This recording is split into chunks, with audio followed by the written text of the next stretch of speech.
महाड तालुका वरंद जिल्हा परिषद गणातील भावे ग्रामपंचायत राष्ट्रवादी पक्षामधील ग्रामपंचायत सदस्यांसह असंख्य कार्यकर्ते महिला भगिनींनी शिवनेरी निवासस्थानी मान्यवरांच्या उपस्थितीत शिवसेनेत जाहीर प्रवेश केला। अनेक वर्ष राष्ट्रवादी पक्षात राहून कोणत्याही प्रकारची विकास कामे होत नसल्यामुळे राष्ट्रवादी पक्षाच्या नेत्यांच्या भूलथापांना कंटाळून तसेच महाड विधानसभा मतदारसंघात कार्यसम्राट नामदार श्री भरतशेठ गोगावले यांच्या माध्यमातून त्यांच्या नेतृत्वाखाली झपाट्याने होत असलेला विकास पाहून आम्ही शिवसेनेत प्रवेश करत आहोत असे यावेळी प्रवेश करताना सांगण्यात आले। या पक्षप्रवेश समारंभावेळी वरंद विभागातील संपर्क प्रमुख लक्ष्मण भोसले, विभाग प्रमुख गोपीनाथ सावंत, जिल्हा परिषद सदस्य मनोज काळीज, कर शाखा प्रमुख प्रकाश गायकवाड, पांडुरंग जाधव, शशिकांत शेट्टे तसेच गीतेश पारणे, शांताराम जाधव, नारायण भेलोसे, माजी सरपंच त्यांसह विभागातील आणि भावे ग्रामपंचायत मधील शिवसेना युवा सेनेचे पदाधिकारी,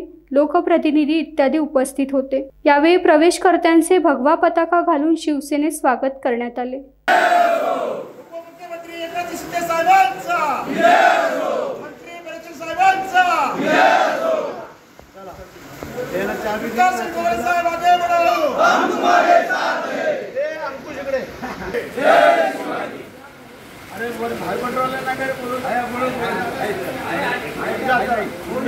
टाइम्स डिजिटलला लाईक करा, शेअर करा, सबस्क्राइब करा आणि बेल आयकॉन दाबायला विसरू नका।